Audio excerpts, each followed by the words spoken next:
I am the Frugal Gardener, and I'm back on the homestead. This is part 2 of the potato planting and sweet potato planting video. Um, I used the auger, or actually me this time. I used the auger the last time, but I had the Frugal son out here today, and he had to redo some of the holes that I did because of this crappy soil. This is the worst soil that I've ever had to garden with. Anyway, I'm about to plant these potatoes. These are Yukon Gold, and as you can see, these holes are, well, I thought they were 6 inches wide, but they seem to be a little bit more than that, and they're at least a foot deep.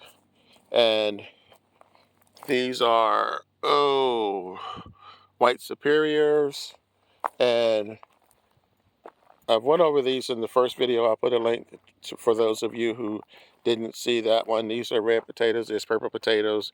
I got all kinds of potatoes.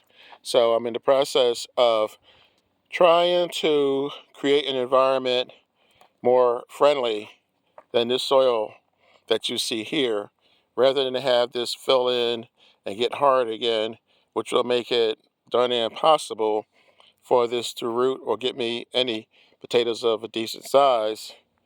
I have came up with this uh, concoction formula, whatever you want to call it. This is just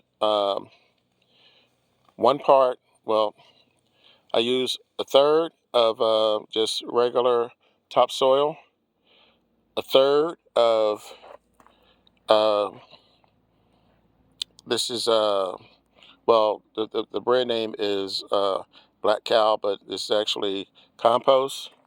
And this is very important for this garden. This is peat moss. Doesn't have a lot of nutrients in it, but the purpose of me using this peat moss is to hold the moisture in the ground and to keep the bad soil from surrounding the potatoes. This white stuff, well, I don't really have to use this, but this will help form the potatoes or the outer potato. This These are eggshells. I put about a pound of crushed eggshells in this. I'm going to have to repeat this process, so I saved some for the second one.